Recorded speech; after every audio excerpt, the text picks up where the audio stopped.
चलिए Sonia madam, now your turn. अब आपकी बारी आ चुकी है, क्योंकि अब स्वीटी आपके पीछे हाथ धो के पड़ चुकी है। वैसे स्वीटी बहुत ही फनी किरदार निभा रही है। जब देखो, या तो गाड़ी के शीशे में नज़र आ जाती है, तो या फिर सोते हुए आके किसी का गला दबाने की कोशिश करती है, या किसी को ज़ख्मी कर देती है, तो या किसी को जला देती है। बहुत ही फनी और मज़े का किरदार इस स्वीटी ने निभाया है। खैर, आप देखेंगे कि बहुत ज़्यादा सोनी परेशान हैरान हो जाती है, क्योंकि जब भी कोई बुरे रास्ते पे चलने की कोशिश करता है तो वो उसको बचाना चाहती है, जिसकी वजह से हर मुमकिन कोशिश करती है उसको रोकने की। लेकिन जी, आप देखेंगे इन लोगों का एक ही दफ़ा सारा काम तमाम होने वाला है, क्योंकि सैफ़ी वगैरह जिस दिन ये हरकत करेंगे तो सारा काम उसी दिन इनका ख़त्म हो जाएगा। उधर बेचारी गुड्डी बहुत रोती चीखती चिल्लाती है और कहती है कि मुझे और कुछ नहीं चाहिए, मेरी एक दफ़ा बात नासिर मामू से करवा दीजिए, ताकि मैं नासिर मामू को सारी बात बता दूं। वो ये नहीं जानती कि नासिर मामू भी उसके लिए कितने परेशान हैं। लेकिन जी, सब झूठ बोल बोल कर उसका दिमाग मुत्तमिन किया जाता है, लेकिन दोनों तरफ ही उनके जहन मुत्तमिन नहीं हो पा रहे। इधर नासिर का और उधर गुड्डी का। गुड्डी काफ़ी हैरान है और सोचती है कि आखिर मैं किधर आके फंस गई, कहाँ से कहाँ आ गई हूँ। मैं तो सोच भी नहीं सकती थी कि इस तरह के लोगों के पल्ले पड़ जाऊंगी।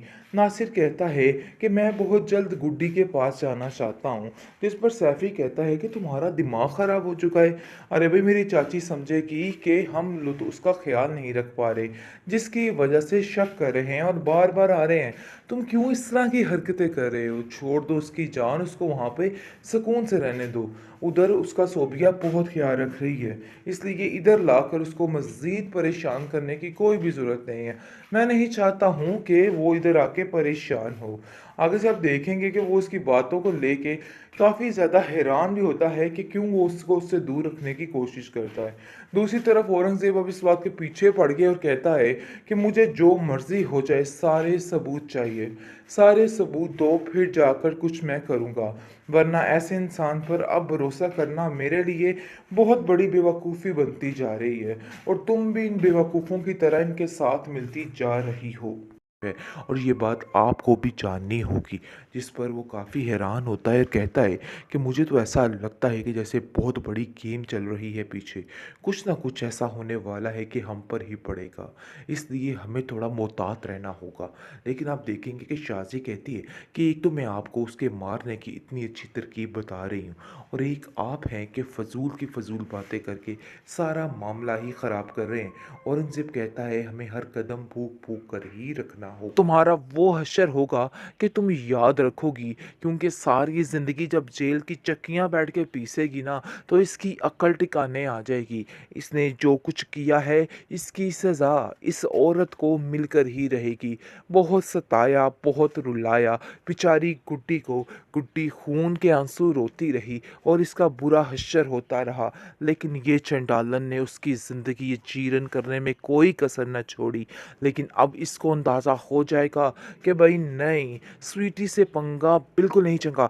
बात यह है कि अब स्वीटी इसके पीछे हाथ मुंह धो के पड़ चुकी है और जान चुकी है कि आखिर ये औरत किस किस्म की है। डरती है फिर ठीक हो जाती है, यानी कि बुरे तरीके से स्वीटी इसको डराती है, लेकिन उस वक़्त तो खौफज़दा होके माफ़िया माँगने पर उतर आती है। लेकिन कुछ ही देर बाद दोबारा वही पुरानी हरकतों पे आ जाती है। कुछ समझ नहीं आ रही इस औरत की कि आखिर ये औरत चाहती क्या है। आखिरकार बज गया धमाका गुड्डी ड्रामे में। नाज़रीन, बहुत ही ट्विस्ट आ गया है, क्योंकि जैसा कि आप देख रहे हैं कि चाची के घर से भाग चुकी है बेचारी गुड्डी। गुड्डी ने अपना रास्ता चुन लिया है, बल्कि उसके घर में जो लड़की बेचारी रहती थी, उस चाची की बहू, उसने बहुत साथ दिया है। और वो कहती है कि मैं तुम्हें इन लोगों के आसरे ऐसे नहीं छोड़ सकती। मैं तुम्हारा साथ दूंगी और तुम यहाँ से जाओगी और अपनी ज़िंदगी जियोगी। मैंने जैसे अपनी ज़िंदगी जी है, मेरी तरह मैं तुम्हें जीने नहीं दूंगी। बहुत परेशान हो चुकी है।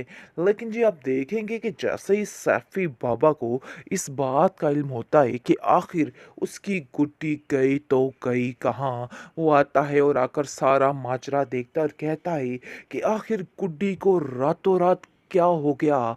ज़मीन खा गई कि आसमान निकल गया? समझ ही नहीं आ पा रही कि गुड्डी है किधर?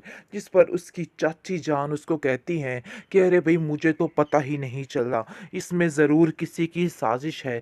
देख लेना अगर कुछ ऐसा हुआ तो मैं तबाही मचा दूँगी और ऐसा हश्र करूँगी कि ये लोग याद रखेंगे। बहुत मुश्किल में आ चुके हैं सब, लेकिन जिस सैफ़ी उससे ज़्यादा मुश्किल में आ चुका है। उधर हामी बढ़ चुका है और इधर गुड्डी गुमशुदा हो चुकी है, क्योंकि वो इसके चुंगल से भी निकल चुकी है। बहुत परेशानी का आलम है। जहांगीर कॉल करता है इसको उसको औरंगज़ेब कॉल करता है इसको और कहता है कि बाबा जी कहाँ पे पहुँची हमारी गुड्डी? तुमने तो कहा था कि गुड्डी का पता मिल जाएगा। वो उसको आगे से लारे लगाता है और कहता है कि हाँ, बहुत जल्द मैं उसके बारे में तुम्हें बता दूँगा। परेशान होने की कोई भी ज़रूरत नहीं। देख लेना मामलात कैसे ठीक होंगे। परेशान मत हो। लेकिन अंदर ही अंदर से वो ख़त्म हो चुका है, क्योंकि वो जान चुका है कि अब बाजी पलट चुकी है और उसके हाथ में कुछ भी नहीं है। खाली हाथ रह चुका है बेचारा। लेकिन जी आप देखेंगे कि अभी भी हार नहीं मानी जा रही। अभी भी वैसे के वैसा ही है और अपने आप को वैसा ही दबंग समझ रहा है। लेकिन औरंगज़ेब का भी बुरा हश्र होने वाला है कि जो कुछ सोच रहा है ना, सब कुछ इसके उल्ट पड़ने वाला है और इसकी सारी ज़िंदगी तबाह फना होने वाली है। इस चीज़ का अंदाज़ा भी इसको नहीं है। बहुत परेशानी का आलम है घर में। कुछ समझ नहीं आ रही कि आखिर ये मोड़ कहाँ पे जाएगा और कहाँ पे रुकेगा। शाज़िया जो कि बड़ी चलत्तर चालाक औरत बनती थी, अपने आप को न जाने क्या समझती थी। समझ रही थी कि सारा मामला ठीक हो जाएगा और रफ़ा दफ़ा हो जाएगा और सारी परेशानियाँ ख़त्म हो जाएंगी। लेकिन जी आप देखेंगे कि परेशानियों में तो अब इजाफ़ा होने वाला है। और तैयार हो जो शाज़िया बेगम, बहुत जल्द तुम्हारी कहानी का दी एंड है और तुम्हारा वो हश्र होगा कि तुम याद रखोगी, क्योंकि सारी ज़िंदगी जब जेल की चक्कियाँ बैठ के पीसेगी ना, तो इसकी अक्ल टिकाने आ जाएगी। इसने जो कुछ किया है इसकी सज़ा इस औरत को मिलकर ही रहेगी। बहुत सताया, बहुत रुलाया बेचारी गुड्डी को। गुड्डी खून के आंसू रोती रही और इसका बुरा हश्र होता रहा। लेकिन ये चंडालन ने उसकी ज़िंदगी जीर्ण करने में कोई कसर न छोड़ी। लेकिन अब इसको अंदाज़ा हो जाएगा कि भाई नहीं, स्वीटी से पंगा बिल्कुल नहीं चंगा। बात यह है कि अब स्वीटी इसके पीछे हाथ मुंह धो के पड़ चुकी है और जान चुकी है कि आखिर ये औरत किस किस्म की है। डरती है फिर ठीक हो जाती है, यानी कि बुरे तरीके से स्वीटी इसको डराती है, लेकिन उस वक़्त तो खौफ़ज़दा होके माफ़िया माँगने पर उतर आती है। लेकिन कुछ ही देर बाद दोबारा वही पुरानी हरकतों पे आ जाती है। कुछ समझ नहीं आ रही इस औरत की कि आखिर ये औरत चाहती क्या है।